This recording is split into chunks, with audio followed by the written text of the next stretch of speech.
শহরের এত শিক্ষিত সুন্দর মেয়ে থাকতে কিনা এমন অশিক্ষিত গাইয়া ভূতকে বিয়ে করে আনলো ছেলেটা।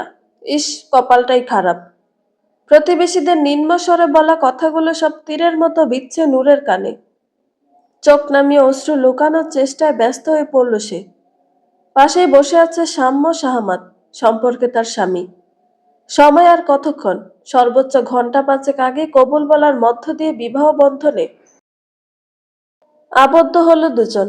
আচ্ছা, এই কানাঘুষাগুলো কি লোকটার কানে পৌঁছাচ্ছে না? ভাবনার মাঝে পাশের সোফা থেকে উঠে দাঁড়ালেন শামীমা শাহমাত। দীর্ঘশ্বাস ছেড়ে ছোট মেয়ে সীমার উদ্দেশ্যে বললেন, তোর ভাবিকে ঘরে নিয়ে যা, আমি আসছি একটু পরে। সীমার মুখভঙ্গি গম্ভীর, চোখ জোড়ায় বিরক্তির আভা। তবুও মায়ের কথা মান্য করে নূরের কাছে এলো। হাত ধরে বিয়ের সাজে থাকা মেয়েটিকে ঘরে নিয়ে গেল। বিয়ের সাজ বলতে পরনে থাকা গোলাপি রঙের শাড়ি, চোখে মোটা কাজল, ঠোঁটে লিপস্টিক, খোপা করা চুলগুলো আঁচলে ঢাকা। কৃষ্ণবর্ণের চামড়ায় গোলাপি রংটা একদমই মানানসই হয়নি বোধহয়। ঘরের সামনে এসে নূরের হাত ছেড়ে দিল সীমা। নাক কুঁচকে বলল, বসো তুমি, আম্মা আসবে একটু পরে। ব্যাস, কাজ শেষ সীমার। দ্রুত পা চালিয়ে ডাইনিং রুমে চলে গেল সে। নূর একবার পুরো ঘরটাতে চোখ বোলালো। পরিপাটি, গোছানো একটা ঘর, তবে কোনো সাজসজ্জা নেই। নিজের ইতস্তত বোধ কাটিয়ে নূর বিছানায় এসে বসলো। মনটা বড্ড ভার হয়ে আছে। মা কি করছে এখন? একা বাড়িতে থেকে যদি অসুস্থ হয়ে পড়ে? কি দরকার ছিল এভাবে বিয়ে দেওয়ার? একবার নিজের শ্বশুর বাড়ির সদস্য সংখ্যা হিসেব করল নূর। শুনেছিল সাম্যর দুই ছোট বোন আছে। একজন তো সীমা, আরেকজন কোথায়? তাকে তো দেখতে পেল না। তবে কি তারও বিয়েতে মত নেই? ফোঁস করে নিঃশ্বাস ছেড়ে আয়নার দিকে দৃষ্টিপাত করে নূর। প্রতিবেশীরা তো ভুল কিছু বলেনি। সাম্যর পাশে তাকে কোনো দিক থেকেই মানায় না। তবে লোকটা তাকে নিজ ইচ্ছেতে বিয়ে কেন করলো? মা যে বলেছিল সাম্য নিজেই নূরকে বিয়ে করতে চেয়েছে। নূরের ভাবনায় ছেদ ঘটে শামীমার আগমনে। কঠিন মুখশ্রী বজায় রেখে হাতে থাকা প্লেটটা বিছানায় রাখলেন। ছোট করে বলে গেলেন, খেয়ে নাও। নূর এক নজর তাকালো শাশুড়ির দিকে। তিনি তার উপেক্ষা করেই বেরিয়ে গেলেন। নূর চোখ নামিয়ে প্লেটের দিকে তাকালো। হাত মুখ না ধুয়ে খেতে বসতে ইচ্ছে করছে না। শাড়িটাও পাল্টে নেওয়া দরকার। পুরো ঘরে চোখ বুলিয়েও তার লাগেজটা খুঁজে পেল না নূর। ফলস্বরূপ হতাশ হয়ে চুপচাপ বসে রইল। আনুমানিক 10 মিনিট কাটতেই ঘরে প্রবেশ করে সাম্য। সোনালী রঙের পাঞ্জাবির গলার কাছে একটা বোতাম খুলে ড্রেসিং টেবিলের সামনে এগিয়ে যায় সে। হাতে থাকা কালো ফিতের ঘড়িটা খুলে রেখে এক নজর তাকালো নূরের পানে। নূর চোখ নামিয়ে নেয় সঙ্গে সঙ্গে। সাম্য বিছানায় রাখা প্লেটের দিকে তাকিয়ে ভ্রু কুঁচকে জিজ্ঞেস করলো, এ কি, আপনি খাননি এখনো? নূর চোখ তুলে আমতা আমতা করে বলল, আমার ব্যাগটা। সাম্য সম্পূর্ণ ঘরে একবার চোখ বুলিয়ে বলল, আপনার ব্যাগটা বোধহয় পাশের ঘরেই রয়ে গেছে। ওয়েট, আমি নিয়ে আসছি। ব্যাগ আনতে গিয়ে 1 মিনিটে ফিরে এলো সাম্য। ট্রলিটা একপাশে রেখে হাত ঝেড়ে বলল, আপনি কাপড় বের করে নিন, আমি ফ্রেশ হয়ে আসছি ততক্ষণে। মাথা নাড়ল নূর। সাম্যর কথা মতো ট্রলি থেকে একটা হলুদ রঙের সুতি শাড়ি বের করে হাতে নিল। পাটটা সবুজ রঙের। সাম্য হাত মুখ ধুয়ে বেরিয়ে এসে খাটে বসতেই শাড়ি হাতে বাথরুমে ঢুকল নূর। প্রায় 20 মিনিট বাদে শাড়ি পাল্টে এলো নূর। সাম্য ততক্ষণে পাঞ্জাবি বদলে সাদা ফতুয়া এবং ছোট চ্যাকের ট্রাউজার পরেছে। বিছানার অন্য পাশে বসে ফোনে কিছু টাইপ করছিল সাম্য। নূরকে দেখা মাত্র ফোনটা পাশে রেখে বলল, খাবার এতক্ষণে ঠান্ডাও হয়ে গেছে হয়তো, খেয়ে নিন। ধীর পায়ে এগিয়ে এসে বিছানায় আসন পেতে বসল নূর। খাওয়া শুরু করার পূর্বে সাম্যের দিকে চোখ ঘুরিয়ে জিজ্ঞেস করলো, আপনি খেয়েছেন? সাম্য হেডবোর্ডে হেলান দিয়ে মৃদু হেসে শুধায়, খেয়েই এলাম। নূর আর কথা না বাড়িয়ে খাওয়া শেষ করলো। সেই দুপুরে খেয়েছিল, এখন তো রাত 11টা বেজেই গেল প্রায়। সাম্য চুপচাপ ফোন স্ক্রল করছিল সেই সময়টাতে। খাওয়া শেষে আট চোখে একবার সাম্যর দিকে চেয়ে দেখলো নূর। আগে একবার মায়ের থেকে ছবি দেখেছিল, সেখানে তো গালে দাড়ির অস্তিত্ব ছিল লোকটার। তবে আজ ক্লিন শেভ কেন? বিয়ের উদ্দেশ্যে ছেলেরা যে কেন শেভ করতে যায় মাথায় আসে না নূরের। এর চেয়ে তো হালকা দাড়িতেই মানায়। এখন যদিও খুব বেশি খারাপ লাগছে না। সাম্য লক্ষ্য করার পূর্বে চোখ ঘুরিয়ে নেয় নূর। প্লেটটা হাতে নিয়ে উঠে দাঁড়াতেই সাম্য ফোন থেকে চোখ সরিয়ে বলে, আমায় দিন, রেখে আসছি। নূরের সামনে এসে প্লেটটা নিয়ে চলে যায় সাম্য। নূরও চুপচাপ হাত ধুয়ে এসে বসে পড়ে বিছানার এক কোণে। মিনিট দুয়েক বাদে সাম্য এসে বসলো তার পাশে। গলা খাকারি দিয়ে বলল, মুনতাহা নূর। আপনার পুরো নাম? জি। ভালো নাম মুনতাহা? মাথা উপর নিচ করে নূর। সাম্য ঈষৎ হেসে তার দিকে তাকায়। মুন মানে জানেন? চাঁদ। হুম, চাঁদ। কিয়ৎক্ষণ নিশ্চুপ থাকে দুজনে। সাম্য নিজে থেকে নীরবতা ভেঙে শুধায়, মুনতাহা শর্ট ফর্ম মুন। আমি বরং ওই নামই ডাকবো। আপনার ইচ্ছে। তবে আরেকটা স্পেশাল নাম দিলাম আপনাকে, চাঁদ। নূর খানিকটা অবাক হতেই চোখ নামালো সাম্য। কয়েক সেকেন্ড অতিবাহিত হতে বলল, একটা শখ ছিল, বউকে ব্যক্তিগত একটা নামে ডাকবো। তাই আপনাকে মাঝে সাঝে চাঁদ বলে ডাকবো। ভালো না? মুচকি এসে সম্মতি জানায় নূর। পরক্ষণে জড়তা কাটিয়ে নিচু স্বরে জিজ্ঞেস করে, আপনার পরিবারের লোক কি আমাকে পছন্দ করেনি? হো? নূর বিপরীতে বলেনি কিছু। সাম্য বিছানায় পা তুলে তার সম্মুখে বসে জানালার দিকে তাকিয়ে বলে, আমার সবচেয়ে কাছের মানুষটা আপনাকে পছন্দ করেছিল, সেটাই যথেষ্ট। জিজ্ঞাসু দৃষ্টিতে তাকায় নূর। সাম্য দীর্ঘশ্বাস ছাড়ে একবার। নূরের দিকে দৃষ্টিপাত করে বলে, আপনি আমাকে খুব ভালো করে না চিনলেও আমার বাবাকে চিনে থাকবেন। বছরখানেক আগে আপনাদের বাড়িতে সে অনেকদিন ঘুরেও এসেছিল। আপনার বাবার ছোটবেলাকার বন্ধু ছিলেন তিনি। হ্যাঁ জানি। বাবাই মূলত আপনাকে পছন্দ করেছিল। বেঁচে থাকলে নিজে দাঁড়িয়ে বিয়েও দিতেন। চাচার কথাতে আমায় বিয়ে করলেন? সাম্য কিঞ্চিত হেসে বলল, ছোটবেলা থেকে একটা ঘড়ি পর্যন্ত বাবার পছন্দ ব্যতীত কিনিনি। সে সবসময় আমার জন্য ভালো জিনিসই পছন্দ করেছে। তাই বলা যায়, হ্যাঁ তার কথাতেই। কথাটা কিছুটা হলেও আঘাত করলো নূরকে। ক্ষীণ স্বরে প্রশ্ন করল, আপনার আমাকে পছন্দ হয়নি? ঠোঁটের হাসি বজায় রাখে সাম্য। শান্ত স্বরে বলল, পছন্দ বলতে ঠিক কেমন পছন্দ বোঝালেন? দেখুন, অ্যারেঞ্জ ম্যারেজ দুই ধরনের হতে পারে। প্রথমত, লাভ অ্যাট ফার্স্ট সাইট বলতে একটা ব্যাপার আছে, সেটা আমার ক্ষেত্রে হয়নি।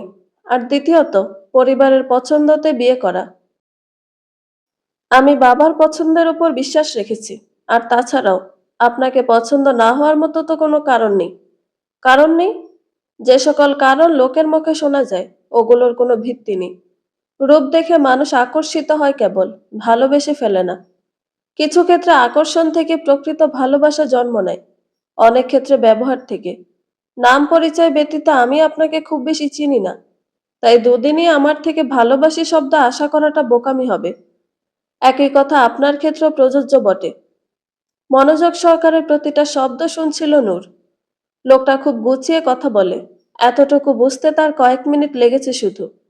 সাম্য বিছানা থেকে নামতে নামতে নূরের উদ্দেশ্যে বলে, বিবাহিত জীবন সুখের হওয়ার জন্য সৃষ্টিকর্তার রহমতের প্রয়োজন। মানুষের কথাই কিছুই হবে না। সুস্থ থাকলে অজু করে আসুন, নামাজ পড়ি একসাথে। মেঝেতে জায়নামাজ বিছিয়ে একসঙ্গে দুরাকাত নফল নামাজ শেষ করলো দুজন।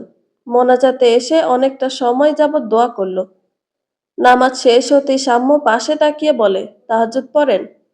নূর চোখ নামিয়ে উত্তর দেয়, মাঝে মধ্যে। আমি রোজই পড়ি। বলেন তো আপনাকেও ডেকে দেব? জি অবশ্যই। জায়নামাজ দুটো আলনায় রেখে বারান্দায় পাশাপাশি দুটো চেয়ারে বসলো দুজন। আবহাওয়াটা বেশ ভালো আজ। সঙ্গে নূরের মনটাও হালকা হয়েছে অনেকটা। মানুষটাকে খারাপ মনে হয়নি একবারও। তবুও ভয় হচ্ছে, সে এমনই থাকবে তো। রোজ কান্নায় অ্যালার্মের আওয়াজে ঘুম ভাঙল সাম্যের। সকাল 9টায় অফিস থাকায় ফোনে 7-এর কাঁটায় অ্যালার্ম সেট করাই ছিল। আজ যদিও ছুটি তার, অ্যালার্ম বন্ধ করতে মনে ছিল না। মিষ্টি রোদের ঝলক চোখে পড়তেই আড়মোড়া ভেঙে অন্য পাশে মুখ ঘুরিয়ে শুয়ে পড়ল সাম্য। ড্রেসিং টেবিলের সামনে টুলে বসা নববিবাহিতা স্ত্রীকে শাড়ির কুচি ঠিক করতে দেখে চমৎকার হেসে শুধালো, শুভ সকাল বেগম। ঘাড় ঘুরিয়ে সাম্যর দিকে চাইল নূর। ঈষৎ হেসে বিপরীতে বলল, শুভ সকাল। মিনিট খানেক চোখ বুজে থেকে উঠে বসলো সাম্য। পরিপূর্ণ দৃষ্টি মেলে নূরকে দেখলো একবার। লাল পেরে সবুজ শাড়ি গায়ে জড়িয়ে নিজের ঘন চুলগুলো আঁচড়াতে ব্যস্ত সে। সাম্য গালে হাত ঠেকিয়ে বলে, নতুন বউ বলে শাড়ি পরতেই হবে এমন ভাবতে যাবেন না আবার। সমস্যা হলে সাধারণ জামাই পরতে পারেন। নূর চিরুনিটা সামনে রেখে নিচু স্বরে বলে, অভ্যাস আছে আমার। গ্রামে বেশিরভাগ সময় তো শাড়িই পরতাম। বাহ, বেশ ভালো। বাঙালি নারী যদিও শাড়িতেই সুন্দর। ফুরফুরে মেজাজি দিন শুরু হলো সাম্যর।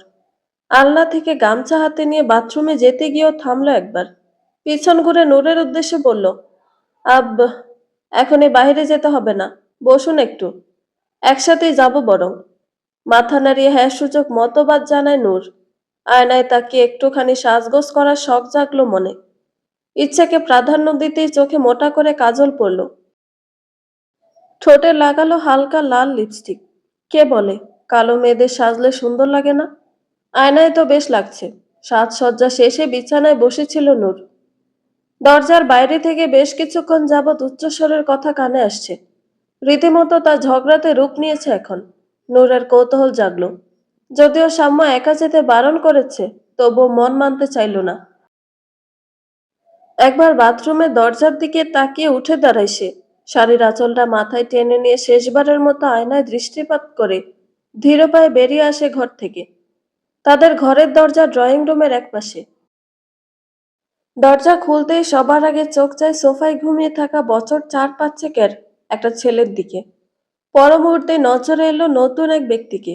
শাশুড়ি শামীমার সঙ্গে কর্কশ্বরে কথা বলছে সে। তিনি মুখ কালো করে চুপচাপ শুনছেন। মাঝে মধ্যে থামানোর চেষ্টাও করছেন বটে।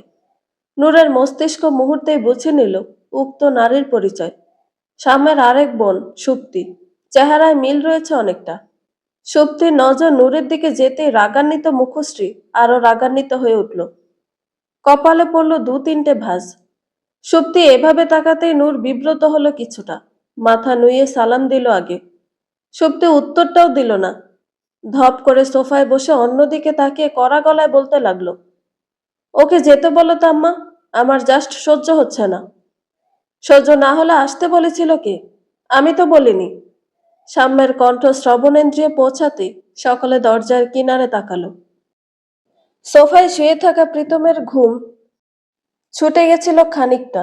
মামার কণ্ঠ শুনে এক লাফে উঠে বসলো। তাকে মা ঘুম অবস্থাতে তুলে এনেছে। চোখ ডোলে একবার আশেপাশে তাকালো প্রীতম। হঠাৎ ঘুম ভেঙে যাওয়ায় আবার অন্য জায়গায় নিজেকে আবিষ্কার করায় কিছুটা ভয় পেয়েছিল।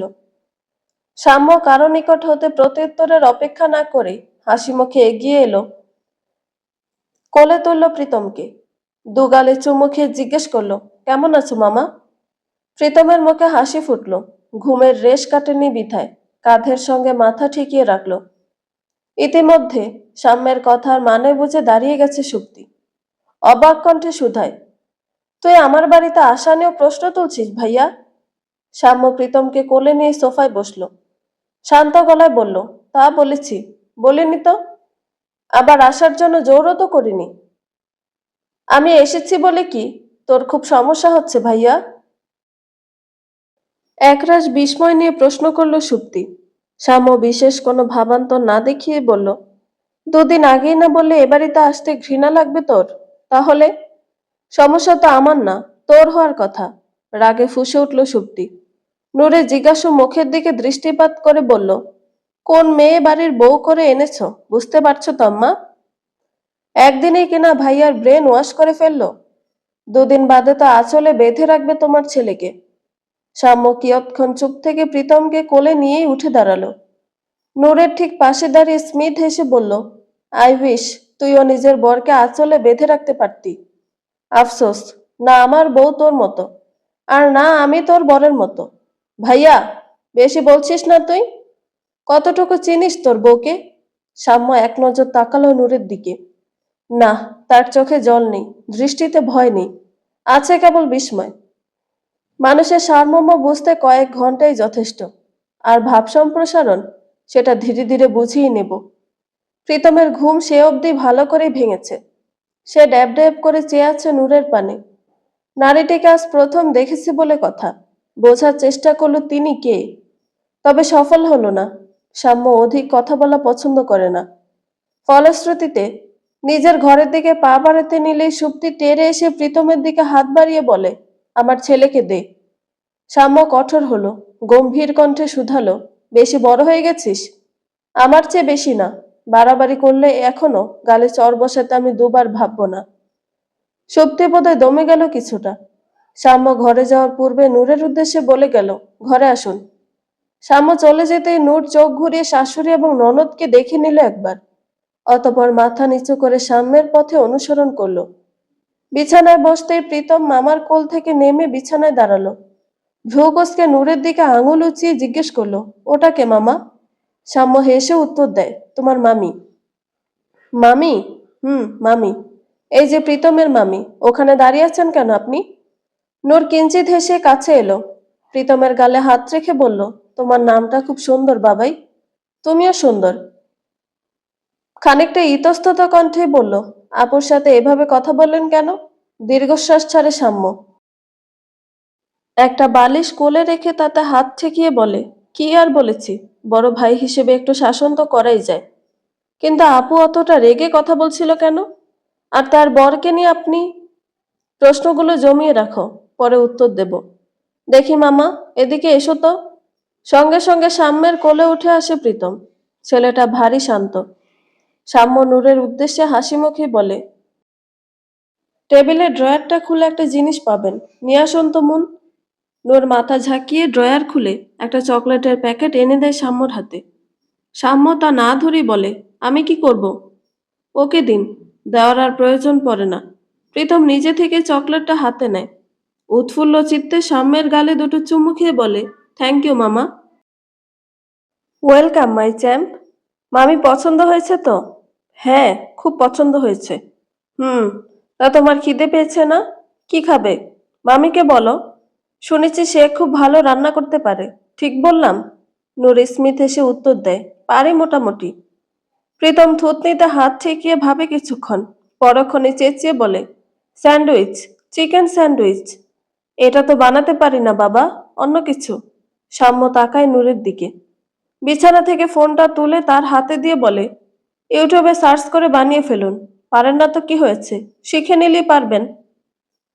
নূর ফোনের দিকে একবার তাকিয়ে পুনরায় সাম্যর পানে চেয়ে রইল। সাম্য তা লক্ষ্য করতে ভ্রু নাচিয়ে জিজ্ঞেস করলো, কি বলবেন কিছু? আপনি খুব সুন্দর করে কথা বলেন। আচ্ছা, তাই নাকি? লজ্জায় পড়ে যায় নূর। দৃষ্টি নামিয়ে নেয় তৎক্ষণাৎ। সাম্য হাসে তা দেখে, কিঞ্চিত এগিয়ে মৃদুস্বরে শুধায়, যেহেতু আমার সঙ্গে বাকিটা জীবন কাটাবেন, তাই আশা করছি আমি কর্তৃক প্রভাবিত হয়ে আপনিও সুন্দরভাবে কথা বলতে শিখে যাবেন চাঁদ। অপেক্ষা করুন। দিনটা কেটে যায় প্রীতমকে নিয়ে। মামির সঙ্গে তার ভাব জমেছে বেশ। দুপুরে মামির হাতে খাবার খেলো, গল্প শুনলো তার থেকে। মামা মামির আদর পেয়ে এতই ব্যস্ত হয়ে পড়ল যে মায়ের কথা মনেই পড়েনি। সত্যি মুখে কুলু পেটেছিল বাকিটা সময়। নূরের সামনে অপমানিত হওয়ার পক্ষে নয় সে। সাম্য কথা কম বলে, তবে তার বলা স্বল্প কথাগুলোর ভার বইতে পারা কঠিন। দুই বোন ছোট থেকে কখনো তার মুখের উপর কথা বলেনি। ভাই তাদের যেমন ভালোবেসেছে, ঠিক তেমনি শাসনে বড় করেছে। এই স্বভাবটা বাবার নিকট হতেই প্রাপ্ত। সন্ধ্যা হওয়ার আগে প্রীতমকে নিয়ে চলে যায় সুপ্তি। সাম্য অবশ্য একা ছাড়েনি তাকে।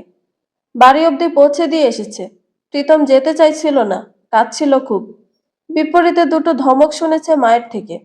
তারপর থেকে হেসকি টেনে কাঁদছিল। শেষ অবধি অটোতে বসে ঘুমিয়েই পড়েছে। সামনের যাত্রা যদিও ও বাড়ির সদর দরজা অবধি। বছর পেরিয়ে গেছে সুপ্তির শ্বশুর বাড়ির চৌঘাট না পেরোনোর। এর পিছনে অবশ্য যুক্তিযুক্ত কারণ রয়েছে। সন্ধ্যা 7টা নাগাদ নূর চা করল সকলের জন্য। শাশুড়ি আগে অনুমতি দিয়েছেন। বেজার মুখে হলেও মাথা নাড়িয়ে সম্মতি জানিয়েছেন।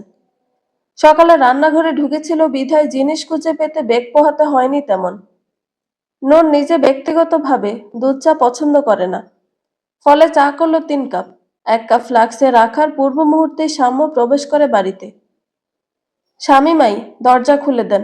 পরবর্তীতে রান্নাঘরে এসে দাঁড়ান তিনি। নূর আঁচলটা মাথায় টেনে তার কাপটা এগিয়ে দেয়। বাকি দুটো কাপ ট্রেতে নিয়ে প্রথমে যাই সীমার ঘরের দিকে। দরজার কিনারে এসে প্রশ্ন করে, আসবো? ফোন থেকে চোখ তুলে সম্মতি জানায় সীমা। ভ্রুযুগল কুঁচকে যায় আপনা আপনি। কত স্বপ্ন ছিল ভাইয়ের বউকে নিয়ে, একসঙ্গে ঘুরবে ফিরবে আনন্দ করবে। ভাবির মেন্টালিটি হবে একদম তার মতো। অথচ নূর একদমই বিপরীত। সৌন্দর্যতাকে পাশে রেখে দিল, সে যথেষ্ট মিশুক নয়। তার চেয়েও বড় কথা, নূরের সঙ্গে মিশতে চাওয়ার ইচ্ছাটাই আসে না। গলা তুলে কথা বলাও তো বারণ। সকালে সাম্য সুপ্তিকে যেভাবে শাসালো, তাকে তো নির্ঘাত চড় থাপ্পড় মেরে দেবে। সীমাকে চা দিয়ে সবশেষে নূর ঢুকলো নিজেদের ঘরে। সাম্য পায়চারি করে ফোনে কথা বলতে থাকায় চায়ের কাপটা টেবিলে রেখে দাঁড়ালো নূর। অনেক প্রশ্ন জমে আছে মনে, সেগুলোর উত্তর সাম্যই দিতে পারবে। প্রায় মিনিট খানেক বাদে ফোন রাখে সাম্য। লোকটার মুখভঙ্গি সর্বদা স্বাভাবিক। এবার আর সাম্যের বলতে হয়নি, নিজে থেকে বিছানায় পা ঝুলিয়ে বসে নূর। সাম্য চায়ের কাপটা হাতে তুলে বসে তার পাশে। ফোনটা পাশে রেখে জিজ্ঞেস করে, আপনি বানালেন? জি। চিনি ক চামচ দিলেন? ১.৫ চামচ। সাম্য এক নজর চায়ের কাপে তাকিয়ে মাথা চুলকে বলল, কিন্তু আমি যে চাই চিনি খাই না চাঁদ। হতভম্ব দৃষ্টিতে তাকায় নূর। ওষ্ঠজোড়ার মাঝে ফাঁকা স্থান পরিলক্ষিত হতে অবাক স্বরে বলে, চিনি ছাড়া দুধ চা? কি করে? মাথা নুইয়ে হাসে সাম্য। নূর বিস্ময়তা কাটিয়ে নিম্ন স্বরে শুধায়, আম্মা তো বলেননি আমাকে, তাই জানতাম না। আচ্ছা, আমি নতুন করে বানিয়ে এনে দিই। কথা শেষে উঠে দাঁড়াতে গেলে কোনো টান অনুভব করলো নূর। সাম্য তাকে কাছে টেনে এনে বলল, ওহো, তার কোনো দরকার নেই। একদিন খেলে কিচ্ছু হবে না, বসো তো কথা আছে। শেষ বাক্যে আটকালো নূর। প্রথমবার সাম্য তুমি বলে সম্বোধন করলো না। মনে হলো নিজের অজান্তে বলেছে, তাই আর বিপরীতে কোনো প্রতিক্রিয়া দেখালো না। ভালো হয়েছে কিন্তু। ওয়েট, আপনি খাবেন না? আমি চা খাই না। ওহ, ভালো অভ্যাস। মোটামুটি ঠান্ডাই ছিল চা, শেষ করতে ২ মিনিট লাগলো। কাপটা রেখে নূরের গা ঘেঁষে বসলো সাম্য। এক হাতের ওপর নিজের হাতের স্পর্শ জানান দিয়ে বলল, প্রশ্ন আপনি করবেন নাকি আমি নিজে থেকে উত্তর দিব? নূর চোখ তুলে চাইল। শান্ত কণ্ঠে বলল, আপু এভাবে কথা বললেন কেন? ফোঁস করে নিঃশ্বাস ছাড়ল সাম্য। দেওয়ালের পানে দৃষ্টি রেখে একনাগাড়ে বলল, যা যা বলবো স্থির হয়ে শুনবেন।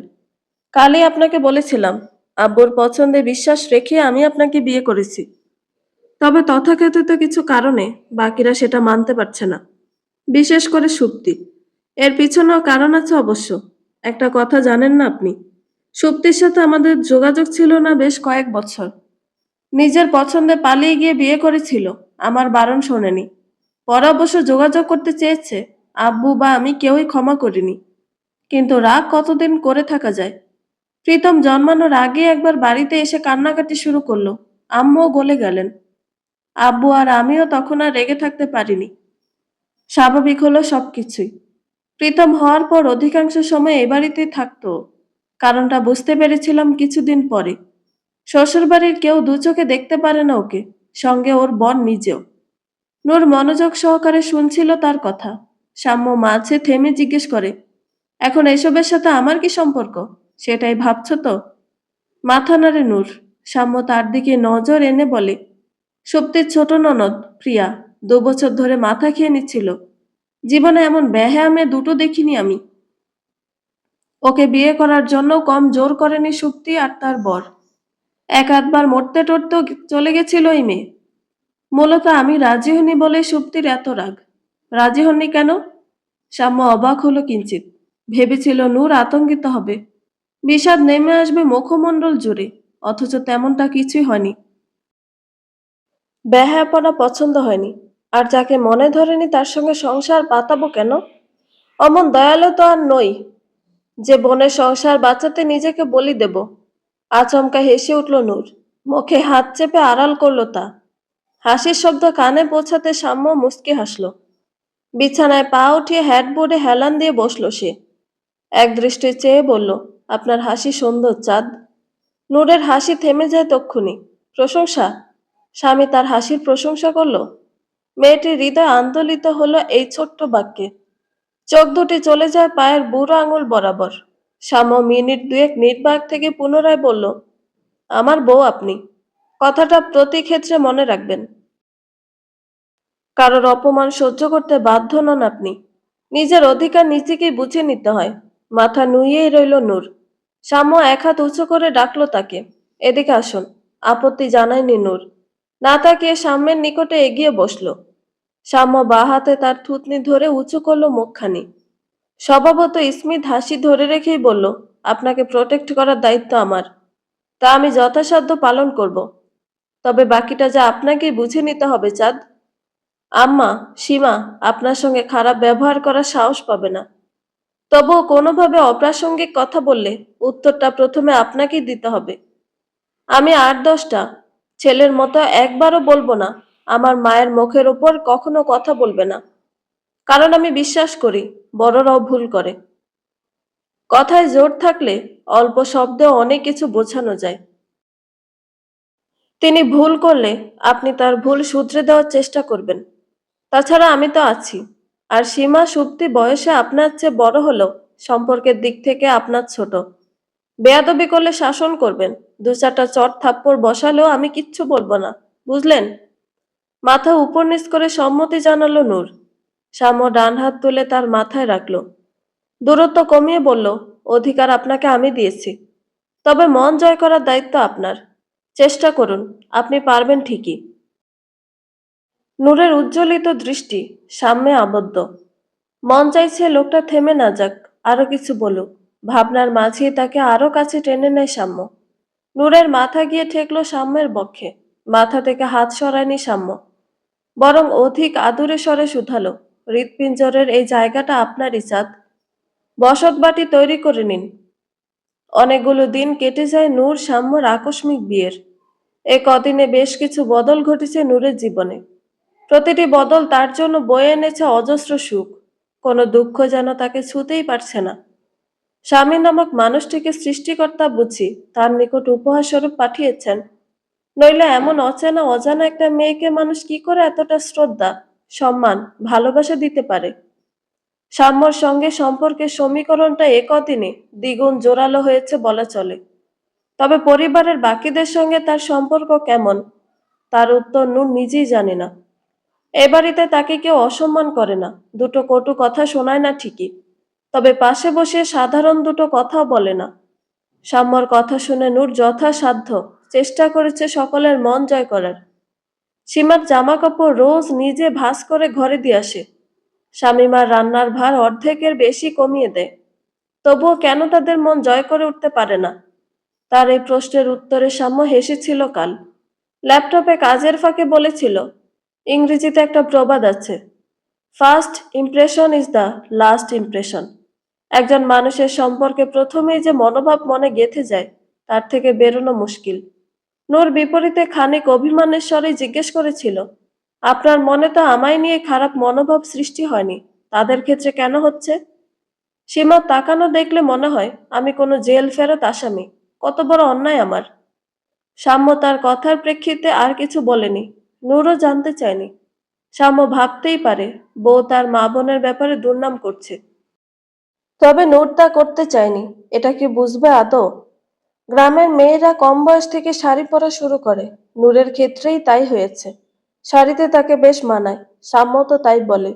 নূরও খুশি হয়ে সুন্দর করে শাড়ি পরে, মাথায় ঘোমটা দিয়ে। নতুন বউয়ের ন্যায় একটু সেজেগুজে থাকে। এতদিনে কিছু না বললো, আজ বুঝি নূরকে নীল রঙা শাড়িতে দেখে গা জ্বলে উঠল সীমার। চোখ নাক কুঁচকে বোঝালো, নূরকে দেখতে এক কথায় কুশ্রী লাগছে। কেবল তাতেই থেমে রইল না।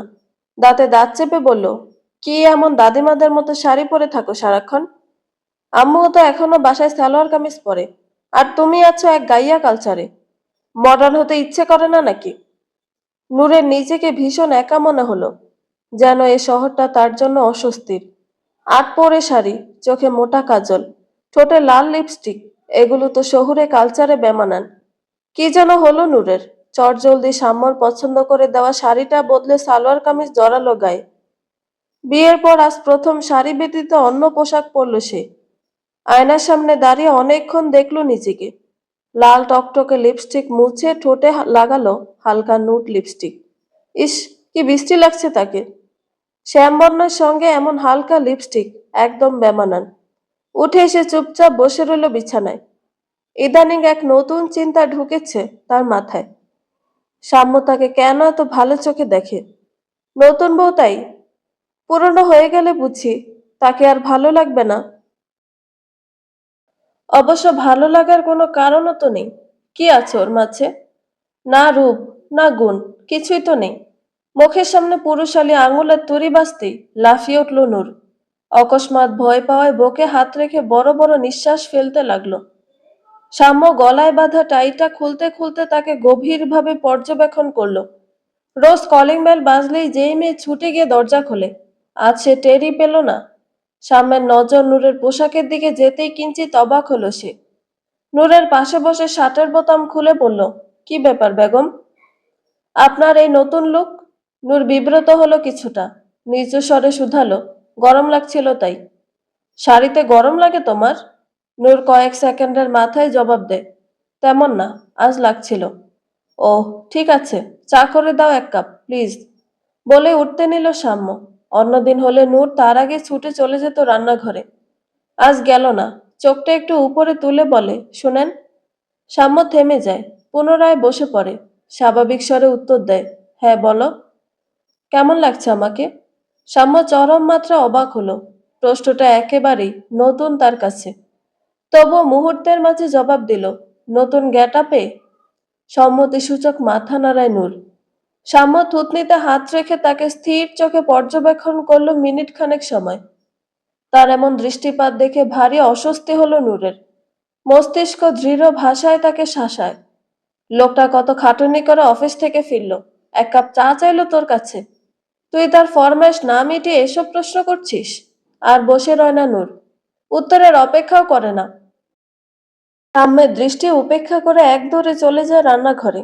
ভুলে যায় মন খারাপের কথা। সব যত্ন মিশিয়ে চা তৈরি করে স্বামীর জন্য। মাঝে অবশ্য একবার মনে প্রশ্ন জেগেছিল, সাম্য তাকে চলে আসতে দেখে আটকালো না কেন? সেই প্রশ্নকেও পাত্তা দেয়নি নূর। 10 মিনিটের মাথায় ফিরে এলো, ধোয়া ওঠা চা হাতে নিয়ে। সাম্য তখন হেডবোর্ডে হেলান দিয়ে বসে, বুকে হাত গুজে সরু চোখে তাকিয়ে আছে দরজার দিকে। নূর এগিয়ে এসে জানতে চায়, আপনি ফ্রেশ হননি এখনো কেন? সাম্য তপ্ত শ্বাস ছেড়ে সোজা হয়ে বসলো। ভ্রুকুটি নাচিয়ে জিজ্ঞেস করলো, আমাকে ভয় পাও কেন? নূর বিব্রত হয়ে যায়। চোখ নামিয়ে কণ্ঠ খাদে নামিয়ে বলে, কোথায়? পাও না? না তো। তাহলে পালিয়ে গেলে কেন? পালাইনি তো, আপনার চা আনতে গিয়েছিলাম। সাম্য একবার তাকালো নূরের হাতে থাকা গরম চায়ের কাপের দিকে। সেটা সরিয়ে রাখলো পাশে, হাত টেনে পাশে বসালো নূরকে। নিজেও তার পাশে বাবু হয়ে বসে শুধালো, কেমন লাগছে জানতে চেয়েছিলে না? নূর মাথা নুয়ে রয়। সাম্য মুচকি হাসে তা দেখে। মুখখানা একটু নিচু করে বলে, আমার কাছে খুব একটা ভালো লাগছে না। নূর চোখ তুলল তখনই। যার জন্য অপছন্দের পোশাক পরলো, সেই কিনা বলছে ভালো লাগছে না। নূরের চাহনি দেখে সাম্য খানিক গম্ভীর গলায় বলে, অত বেশি পাম্পটি আমি মারতে পারি না বাবা, যা সত্যি তাই বলেছি। তোমাকে শাড়িতে কয়েক গুণ বেশি সুন্দর লাগে। সত্যি? বিস্মিত কণ্ঠে জানতে চায় নূর। সাম্য মাথা নেড়ে বলে, জি বেগম। এবার বলো কে কি বলেছে? নূর ভেজা ঢোক গিলে বলে, কেউ কিছু বলেনি। আপনার চা ঠান্ডা হয়ে যাচ্ছে, খেয়ে নিন। মন, আদরে স্বরে ডাকে সাম্য। নূর গলে যায় এতেই। ছল ছল চোখে তাকিয়ে চোখ নামিয়ে নেয় সঙ্গে সঙ্গে। সাম্য আর কথা বলল না কোনো। দুবাহু ধরে তাকে নিয়ে গেল ড্রেসিং টেবিলের সামনে। তাকে টুলে বসিয়ে আলমারি থেকে বের করলো জলপাই রঙের শাড়ি। নূর ঠিক এক জড় বস্তুর ন্যায় তার কার্য দেখতে লাগলো। সাম্য এগিয়ে এসে দাঁড়ালো তার পেছনে। শাড়ির ভাঁজ খুলে তা মুড়িয়ে দিল বধূর শরীরে। টিস্যু হাতে নিয়ে মুছে দিল ঠোঁটে লাগানো হালকা রঙের লিপস্টিক। বেশ খোঁজাখুঁজি করে লাল খয়েরি রঙের লিপস্টিক নিয়ে পরিয়ে দিল তাতে। ড্রয়ার থেকে কাজলটা বের করে বলল, অকালে চক্ষু হারাবে, এটা আমি দিতে নিলে, নিজে থেকে দাও। নূরের হাসি পেল। কাজলটা হাতে তুলে লেপটে নিল দুই চোখে।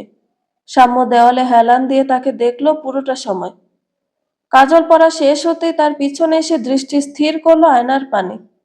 নূরের কাঁধে হাত রেখে খানিক নিচু হয়ে শুধালো, সাজগোজ না করলেও আপনাকে সুন্দর লাগে বেগম। যদি সাজতেই চান, তাহলে সেভাবেই সাজবেন যেভাবে আপনাকে মানায়, কারো কথার প্রেক্ষিতে নয়, আপনার বরের মর্জিতে। নূর শাড়িটা হাতে চেপে ধরে ঘুরে তাকালো। স্মিথ হেসে বলল, আপনার ভালো লাগে আমাকে এভাবে দেখতে? সাম্য তার কপালে একটা ছোট্ট চুমু খেয়ে বলে, চাঁদ, তুমি চাঁদই থাকবে, সে হোক শুক্লা দ্বাদশীর কিংবা কৃষ্ণ দ্বাদশীর।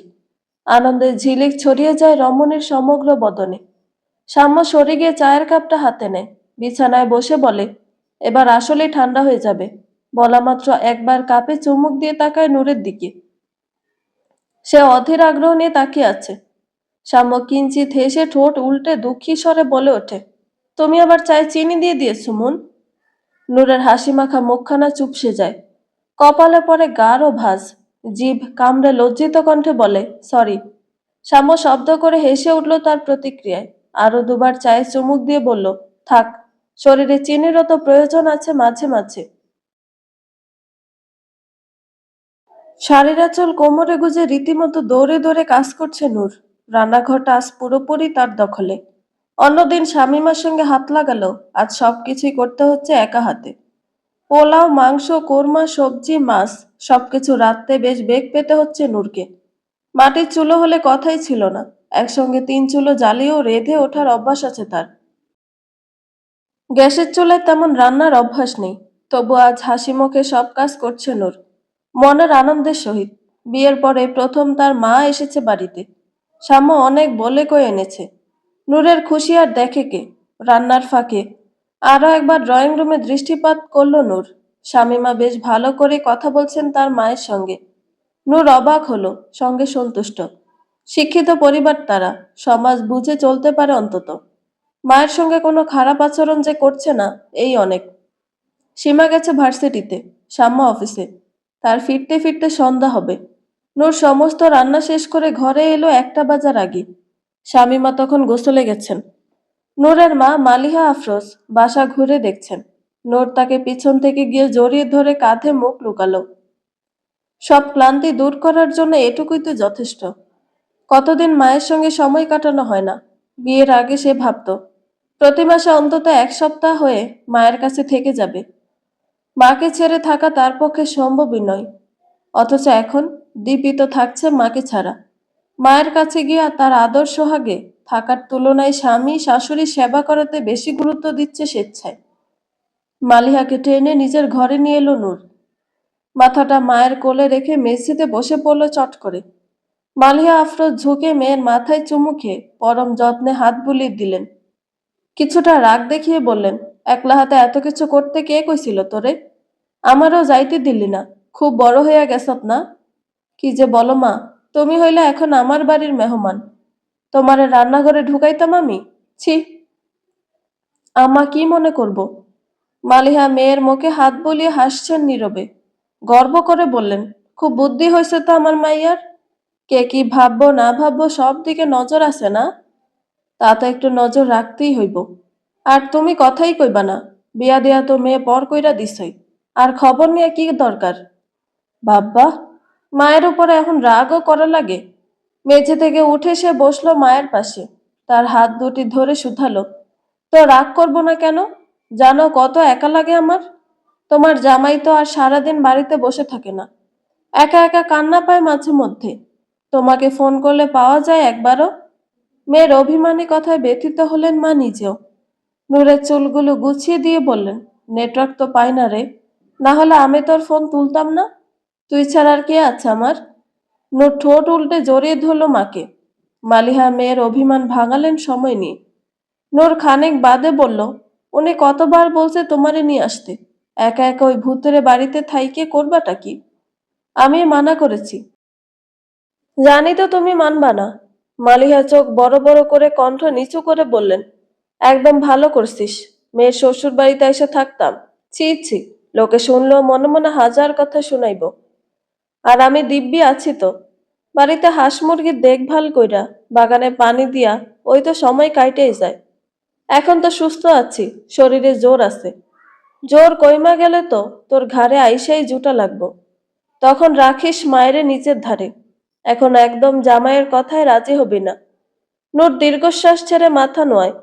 মালিহা তার মুখখানা তুলে ধরে নিচু স্বরে বলে, জামাই খুব ভালো মানুষ তাই না রে? নূর চওড়া হেসে মায়ের হাতে একটা চুমু খায়।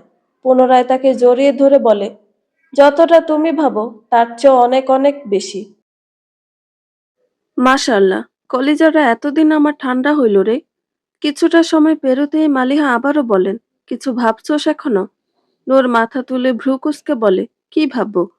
মালিহা আফরোজ খানিক বিস্মিত হবার ভাব নিয়ে বললেন, ওমা, 4-5 মাস হইয়া যাইতেছে, এখনো কিছু ভাবস নাই? নূর এবারও জিজ্ঞাসু দৃষ্টিতে তাকিয়ে রয়। মালিহা ছোট্ট নিঃশ্বাস ছেড়ে তার কাঁধে হাত রেখে বলেন, শোন, সংসারে স্বামীরে বাইধা রাখার মূল অস্ত্র হইতাছে গিয়া বাচ্চা।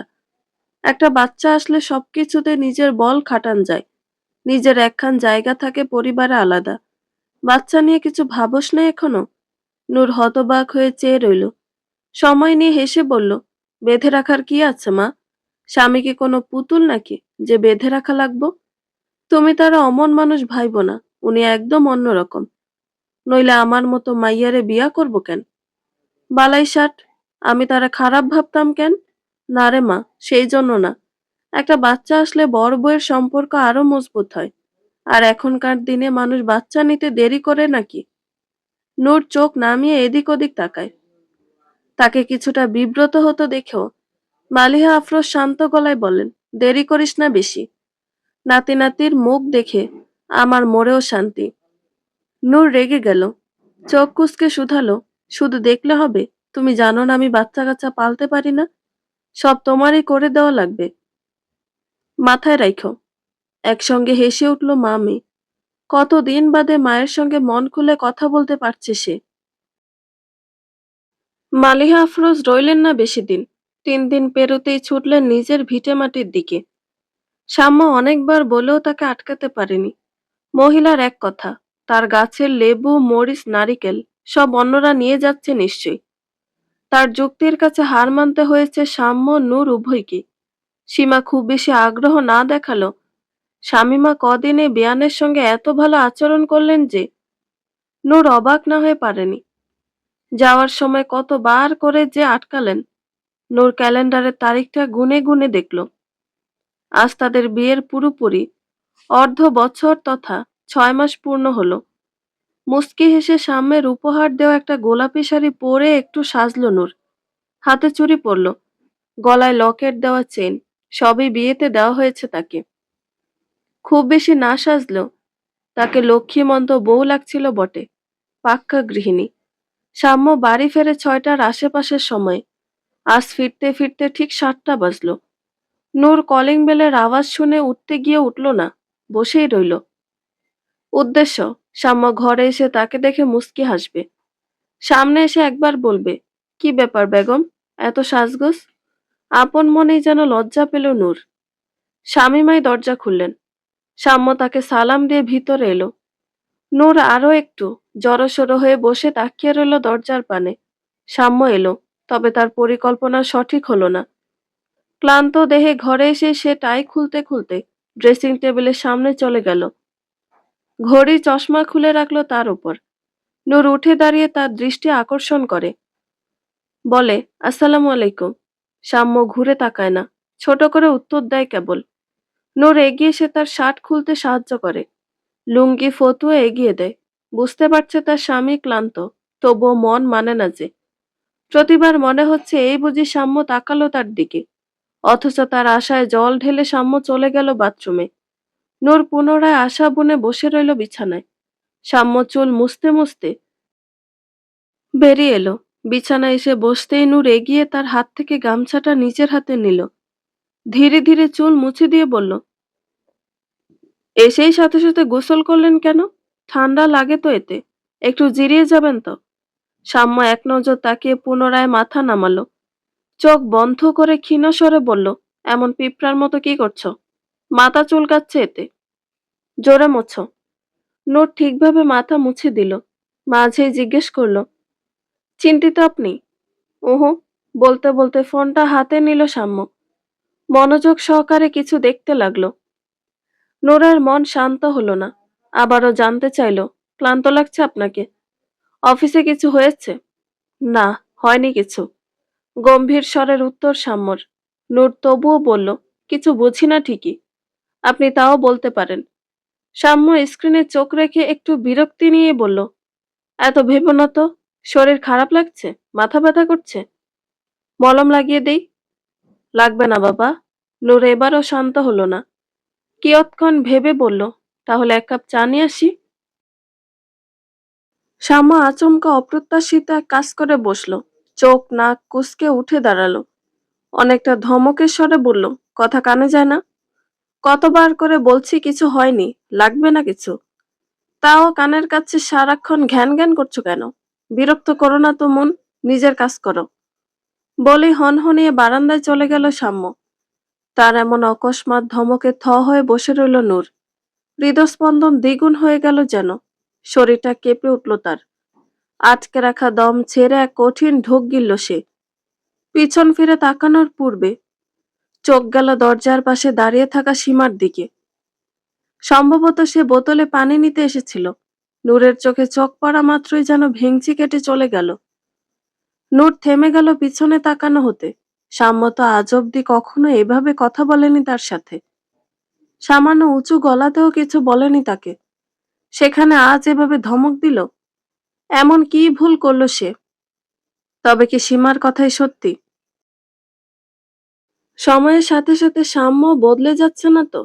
সে তার বিরক্তির কারণ হয়ে উঠছে না তো? সাম্য ফোনে কথা বলল দীর্ঘক্ষণ। অফিসের একটা গুরুত্বপূর্ণ ফাইল খুঁজে পাওয়া যাচ্ছে না, যা সাম্যের দায়িত্বে ছিল। অবশেষে সেই ফাইলের খোঁজ মিলল একজন কলিগের কাছে। সাম্য সচরাচর এসব জিনিস ভুলে যায় না। এই ভুলটা অসাবধানতায় হলেও তার দ্বারাই হয়েছে।